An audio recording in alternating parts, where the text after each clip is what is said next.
Hi everybody, my name is Jim Hemphill. I write about movies for IndieWire, and I'm very excited to bring up the filmmakers behind Inside Out 2, starting with director Kelsey Mann. Producer Mark Nielsen. Amy Poeller, who plays Joy. Screenwriter Meg LeFauve. And screenwriter Dave Holstein. And composer Andrea Datzman.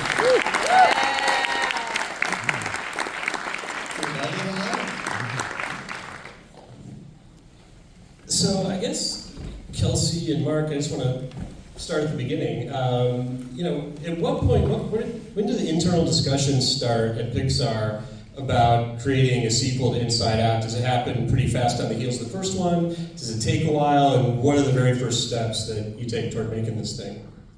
Yeah, Pete Docter, it was about 9 years between the two films. And when Pete made the first film, he didn't really have an intention to make another one. But along the way, so many people approached him through the years just to talk about how much that first film meant to them and how much it impacted them and made them think differently about sadness. And it really got him thinking, maybe the world wants another Inside Out, right? And that's Kelsey, I think, where he called you. Yeah. I had, this all started from, we get all of our schedules on our phones, and I had a meeting pop up. And it was Pete, Jim, and Kelsey. Jim's our president, Pete is the director on the first film, and he's the chief creative officer. I'm like, what is this meeting? I had no idea what it was. So the good news, you're getting fired. Yeah, I'm like, it's funny, I made a movie about anxiety for a reason. She got to work when she saw that. She's like, what is this thing? She immediately started to go, what are the possibilities of what this meeting could be? But it ended up being not the worst meeting in the world, but the best.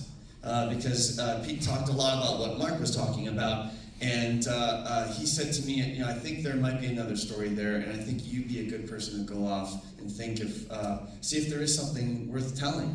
And what I love about Pixar and what I love about Pete is that, and he told that to me in the moment, he's like, if we don't find something that we get excited about, we won't make it.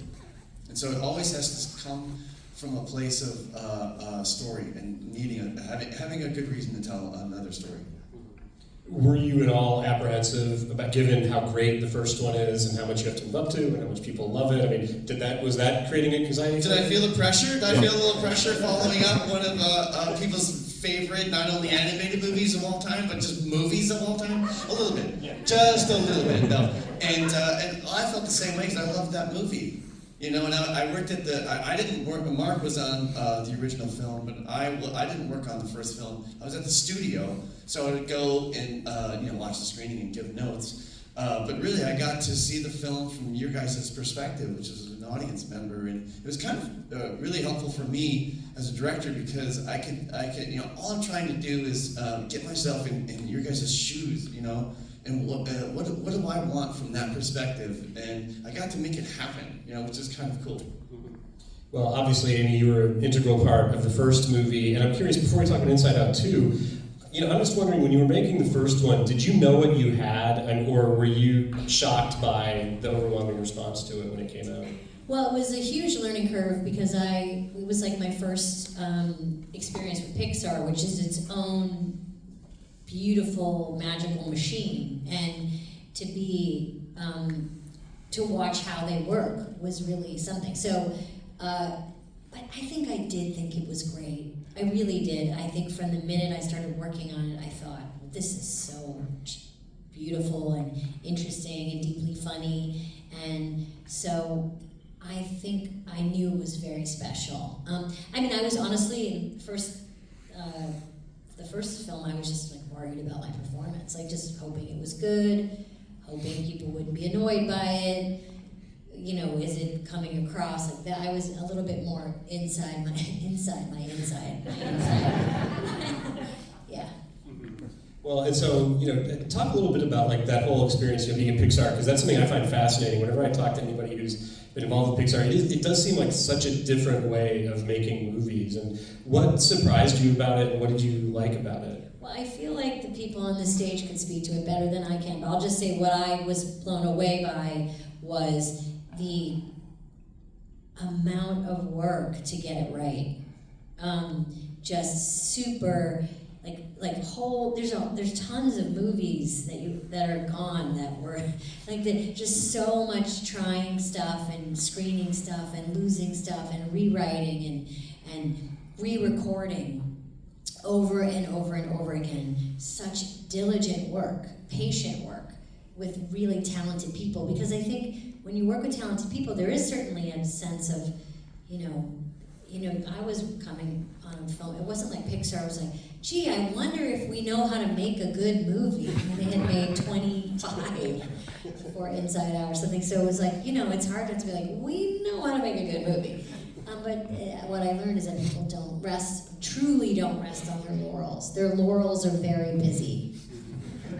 Well, you're talking about just, all the different things they try out, and it kind of leads me to a question for Meg and Dave, which is, I was wondering watching this movie, how many blind alleys you had to go down, or things you had to try that didn't make it in here, because it's such a finely crafted jewel, but it's so complicated, and it feels effortless if you're an audience member watching it. It's just like this great ride, but I'm sure that making it look effortless probably takes a ton of work. Yeah, I mean, when Kelsey and I started that first screening, there's only 2 shots left. We were talking about it in the back. From that first movie, there's 2 shots. The rest of it's all gone because you iterate and iterate and iterate, and you put it up, get notes, you go again, you start over. And what I learned, because I was new to Pixar too for the first one, is that I suddenly realized one day, I'm in a building full of artists who have been drawing in sketchbooks their whole life. So when they want you to write a scene, it's much more like sketch it out. Okay, that sketch doesn't go, close that book, go to the next book, sketch it out. And as a writer, you can get so protective of your pages and but these are good. What if I can never write good pages again? But their mindset is very much more go again, sketch. So it's an incredibly deeply iterative process, and then add to that 3 storylines moving at the same time that all have to speak to each other. So from a screenplay standpoint, it's 3-dimensional chess. And structurally, all has to kind of come to a crescendo at the same time. When other writers ask me what it's like to write at Pixar, I always say, so you can write a screenplay, cool. Have you ever written one inside a dishwasher? While it's running? Because you're just always running from, you're editing, you're shooting, you're writing, you're iterating. I wrote, I think, 800 pages on the movie. Whoever designed the canvas was good at practical jokes, because there's a walking track in a loop, and all day it's just writers on different movies muttering to themselves. We actually didn't build that. That's made from the writers. But you also, as a writer, get to have amazing experiences. Like on the first one, we all went to New York and we sat with Amy and we just read through the script and watched you start to throw. And I don't know if you remember this, but the whole in the first movie, The Circle of Sadness, that came from you just throwing a line. And I was like, oh my God, The Circle of Sadness, that's so good. So it's this incredible high of being able to work with people who are geniuses at what they do, and all the artists, but then you also end up in your room alone having to write that scene. And I don't know, could you get this done in 2 hours? I think I wrote one of the most emotional scenes in the movie in the back of a car driving to the airport. It was on my laptop. Yeah. Well, one of the great innovations in this one is the new emotions, like anxiety, and I was wondering if you could talk a little bit about how you zeroed in on the new emotions, and were there emotions that you maybe tried out that didn't work, or made it too confusing or too elaborate? Well, we try a lot, right, Kelsey? My favorite was Schadenfreude. He shows up as Lederhosen. He tried to get in the first movie and he got cut out, and then I brought him back for the second movie and he still got cut out. But we had Shame was in the movie as one of our antagonists working with anxiety. Yeah, that's still, I feel like the feeling of that character is still in the movie, because it was always built around this pitch of the feeling of not being good enough. Yeah. And it's really at the center of it. We're like, well, that's Shame. That's where it began. That's where we started talking. Let's put that character in the movie. And it was way too dark and not fun to watch at all. I loved it. You want to make I did. I loved it. But it was too dark. Yeah, I wanted to make a movie that was not only very emotionally moving, but I wanted to make a movie that was really fun, and a movie that you would want to watch again. Because that's my jam. Those are my favorite movies. There's some movies where you're like, that was great. You want to see it again? No, never again. Those are great, but I don't want to make those movies. And so we wanted to keep it so that it was a movie that you want to watch again. And we couldn't just go, let's have new emotions. We had to go to Pete Docter and prove. Do you remember, Mark? We had to say, okay, where have they been? Why were they down there? Why are they coming now? Did they get to drive down there? And we created a little big giant button and an old TV set, and Anxiety could put a magnifying glass up and go, look, I drove, and there was a dot of Anxiety. Like, we had to do the whole thing, which all gets cut out. I mean, they were drawn, it was in for a long time. That's what people should take away, is that at Pixar you have to go to Pete's office to get approval for your emotions. Mark, do you have something you'd like to Yeah, I was just going to say, yeah, you're right. Pete was not really feeling the idea of adding new emotions to this movie at the beginning. You had to spend like a month selling him on that and really showing him that they deserved to be in the film. And you could where were they in Mom's head and Dad's head in the first movie? Like, you had to go through all the rules. And why would it be good for Riley and the story? And it came from, like, I made a list of what I wanted as an audience member. Okay, I'm going, like one ticket for Inside Out 2. And I sit down with my popcorn. What do I want? What am I hoping for? And I made a list of that. I'm like, I want that puberty alarm to go off. You set it up. I'll be mad if you don't do something with it. I'll be like, hey, you brought this up, not me. Like, finish it. And the other one was new emotions. I'm like, I want new emotions to show up, and I feel like that's what the audience would want. And Pete was just like, there's a lot of emotions. We picked 5 for a reason, and we had more, So he cautioned us and also wanted to make sure the logic made sense. But I'm like, it's like doing a Toy Story movie, not adding new toys. Like, you're gonna want that, and so we had to sell it. So we eventually came up with, like, my analogy was the Starship Enterprise. You've got the bridge, but there are all kinds of other little places in the ship, and we're like, oh, we were just down in engineering. And now we're coming up, and that sold them on it. But we had to stop. At one point, you and I were like, we have to stop and figure this out. And we had to stop working on the outline to convince Pete that we could do this.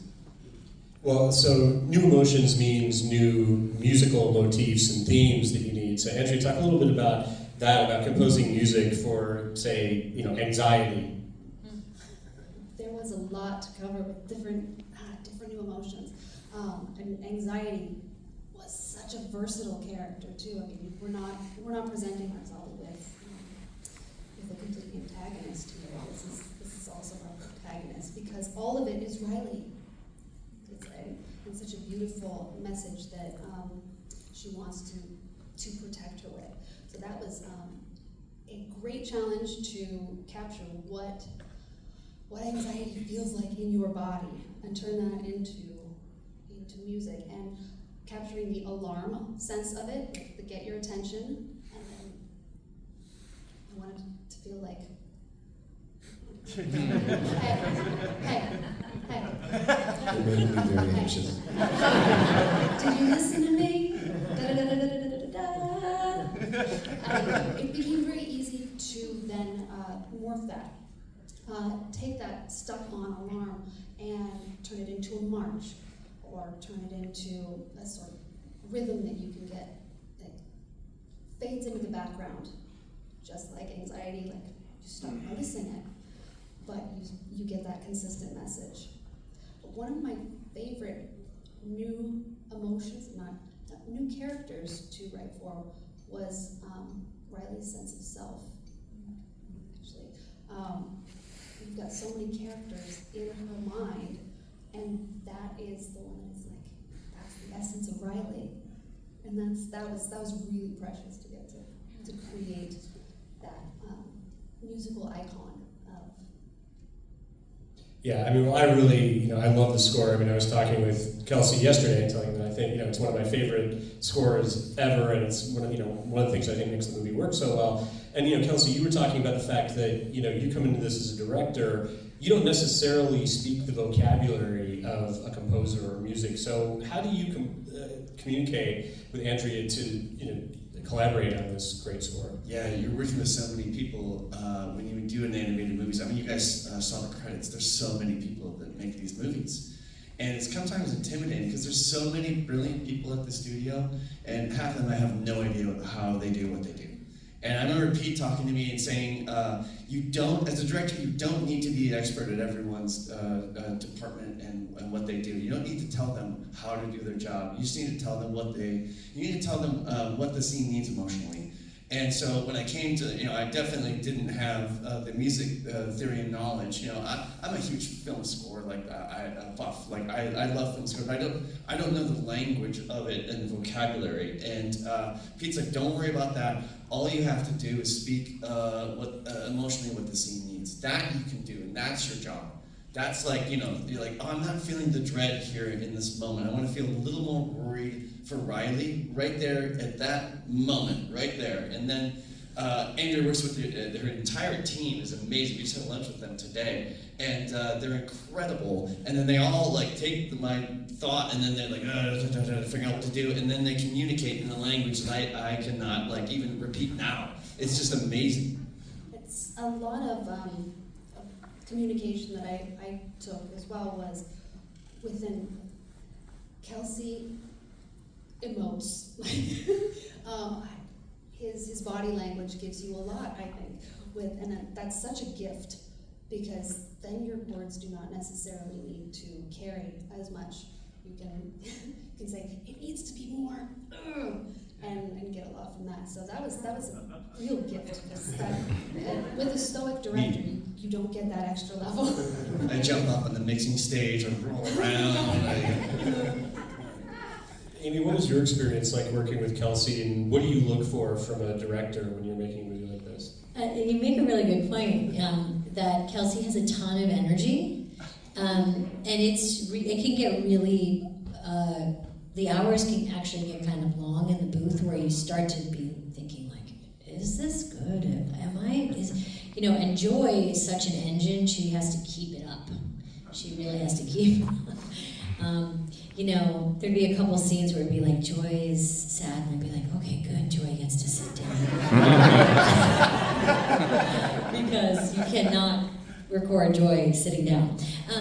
But Kelsey would match that energy, would really honestly keep me going a lot of times, because I knew more in the second film that so much of the stuff we were trying honestly wasn't gonna make it. And that's tough. It's tough as an actor. The first time around, you're like, the second time around, you're like, oh no, is this gonna make it?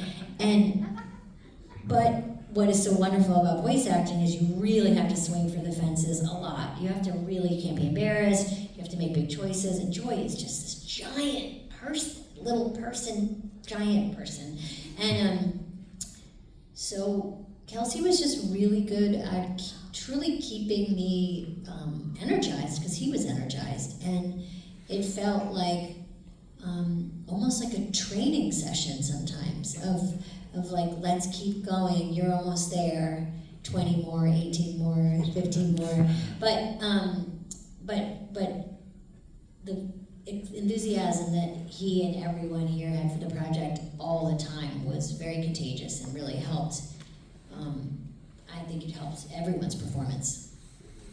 Well, there's this point that's come up a few times about all the iterations the movie goes through. And Mark, I'm curious, in terms of, as you're going through these iterations, how are you gauging what's working and what's not? Who are you showing this movie to? Yeah, we made 9 full versions of this film over a 4-year period.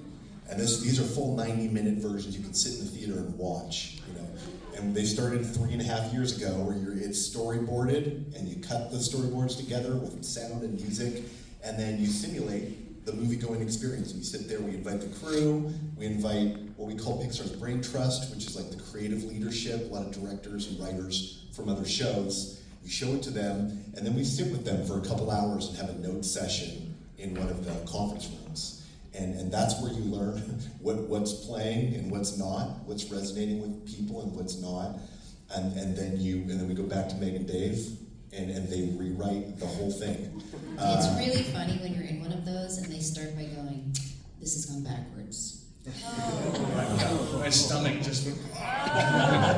Well, also, Mark, don't forget Riley's crew, which was another group that watched the film every time, which was our focus group of a dozen, Yeah, 13, nine teenage girls. Yeah. Yeah, we created a focus group of teenage girls from across the country to give us feedback on the film and whether it felt believable, relatable, the dialogue, the situations, what Riley's going through, what she's feeling. And we showed them all 9 versions. Every 4 months we'd meet with them and have a little 1-hour brain trust session over Zoom with these girls that were invaluable, I think, to keeping us on track. Is there anything that you remember, that feedback from, specific feedback that you got that changed anything or added anything? I'd A be lot of curious. those, they would give us a barometer as to what was really working, you know, and they're like, we really feel that. One thing that was surprising is, you know, this film is, you know, there's a lot of sports in it, more so than the first film, and a lot of them, you know, a lot of them are at the age of Riley, and it's where it starts to switch, where, you know, when you're young, you automatically make the team, and then you have to try out, you know, it gets more competitive. And all of them really responded to Riley, you know, not only, you know, accepting and loving who she is, but actually going back out on the ice and playing the sport that she loves with a sense of love for the game. And they had a lot of them said that I've lost that with volleyball or with soccer. And it just gave them a lot of joy to see them do that, you know. And there was a whole angle that I hadn't even anticipated. They were fantastic. And gave such great notes. They were incredible. I wanted to ask David and Meg, like, how their notes compared to like studio executives. Well, I don't know, I won't say that. But I kept working in this business. But, you know, they were so prepared. What I loved about them is they were so prepared. They would come with handwritten notes and they would stack their papers, right? And they'd be ready to go. And there were always the ones that would go first because they were chomping at the bits. And there were always the quiet ones in the back who were a little bit shy. But they, you know, try to get them to talk too, and they would want to talk. And just even watching them on the screen too would help us remember what it was like to be that age. Yeah, they also told us what worked, which was different than the executives. And, but for me, I think also just, I think a big writing challenge in this movie was understanding what stakes mean in this world. Because they're, you know, in a regular film, you go to the place of life and death stakes. What does that mean? Oh, they're in a tree or they're going to fall. And I think the more we talked to the actual teenagers, for me, what clicked was when you're that age, you know, a 3-day hockey camp can mean the rest of your life, you know. And so building backwards from that great panic attack scene, you know, so much structurally in this film had to come from how do you set up a situation where she is without any support system, where she has no cell phone, she has no parents, she has none of the things you need in that moment to help yourself. And also the added stress of, well, she scored 3 goals, I've got to score 3 goals. We just kept silently adding those elements so that when you get to that climax, structurally, it hopefully feels triumphant that everything is sort of clicking at that moment. But from the perspective of a teenager, what's life and death, not from, you know. I don't know if I ever shared this with you. The first time I saw the film, I was sitting next to my friend's 5-year-old, and when Riley decides to go into the locked room, he got scared. Which I think was such a testament to the work you all did, because the 5-year-old brain was like, "Oh, that's bad. That's a bad thing to do." You know, it was like, that's the wrong thing to do. And I don't like when Riley does that. Like, that's scary. It was so cool to watch that happen in real time, you know, and so nuanced. And the social pressure. Social pressure is so big at that age, and we forget, to your point, how big of a deal it is. We had a moment there that was probably rightfully cut, but that where in that moment when she's trying to decide should she do that thing, anxiety actually cut one of her beliefs that was stopping her from doing it. that also like hit probably too hard, you know, because it felt like she was doing a bad thing intentionally. But And in the notebook it says not ready yet. Yeah, not ready. Oh. Yeah. Yeah, that not enough is so powerful, and how it's, again, you have to build that strand so it can be like that voice, that screaming voice in her head at the end. Such a good sentence though, because a good coach notices that. Not ready yet isn't so condemning when you're older, but when you're young, it's just Devastating. And also it just activates the character too, because it's not saying no. Yes. It's saying, here's a judgment, but maybe I could fix it if I was perfect, you Yeah. know? And Which spins anxiety out. Yeah. You know, because what does that mean? What does that mean? Can this that? Yes. The sense of physical danger that I first felt, where I was like, oh, I'm screwed on this movie, was just in the back seat of the car. Riley sitting there, just that is physical danger inside her. When your friends say that they're going to a different school. Yes, absolutely. As she absorbs that kind of she hurt looks out the window. and says she's fine. But that is very important moment of understanding that danger starts in your brain at that moment. As it's not necessarily some big trigger outside. It's just tiny conversation. Isn't this movie so good? I'm sorry. It's so good. It's so good. Meg mentioned earlier our first, Mark's talking about the 9 screenings, and Meg was talking about the first screening, the 2 shots, if you're curious, what 2 shots were in the beginning to the end. One was the puberty alarm, because I wanted that to go off. So there's a shot of it going, woo. that stayed the same in every version. But the second one is one that's near and dear to my heart, which is the last shot in the movie, which is Riley looking at herself in the mirror. It was all, I think that's why these movies are really hard, but we always knew what we were going for at the end. And that's so helpful. And we knew that, but it was still freaking hard. This all came from like, I was scanning some of my pictures. I needed to like get a digital copy of all my hard copy photos, and I noticed something about one of my birthday pictures. I saw me when I was 5 years old, and I kind of stopped in my tracks looking at this photo because I'm so happy in this photo. I had the biggest grin on my face. And I've got my cake there, it's a Batman and Robin cake, and I got my whole family around me, and I'm so happy. And what was important about that photo is not just some random day, it's my birthday. And your birthday it's all about celebrating who you are.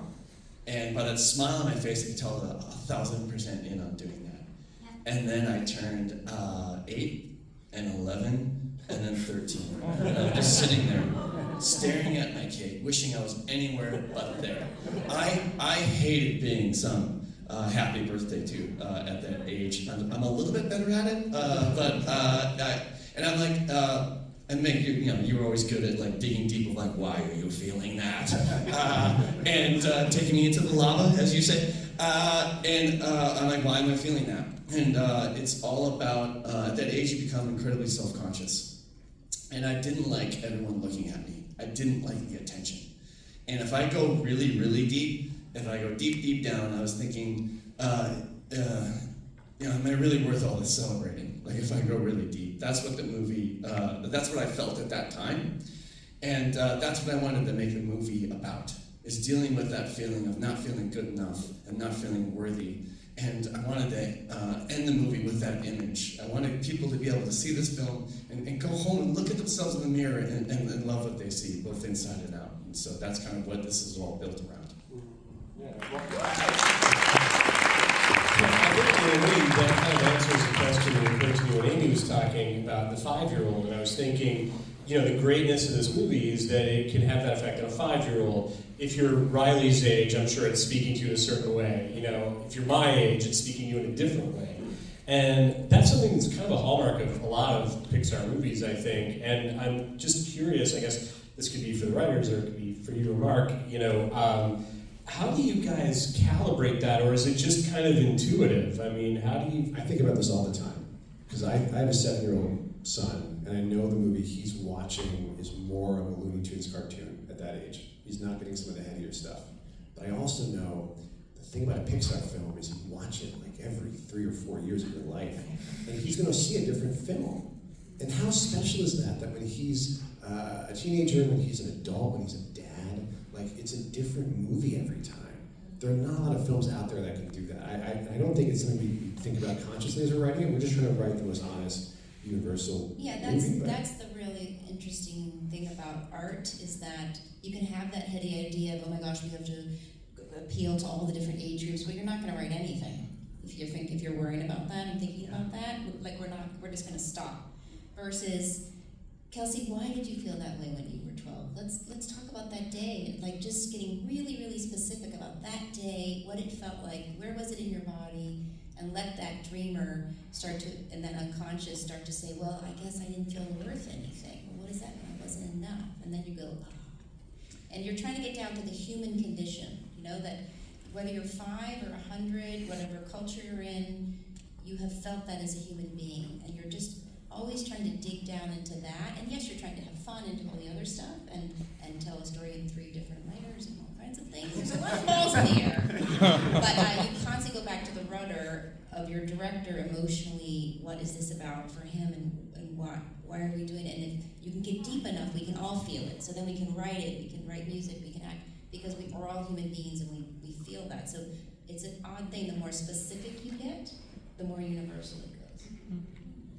Yeah, well, I think, Kelsey, you really achieved your goal here, I think, of making a movie that rewards repeat viewings. I've seen it several times, and I think, I just see more stuff every time, and I love. So I really appreciate all of you taking the time to come out here and talk with me about it. It's a great movie. I agree with Amy. Thank you so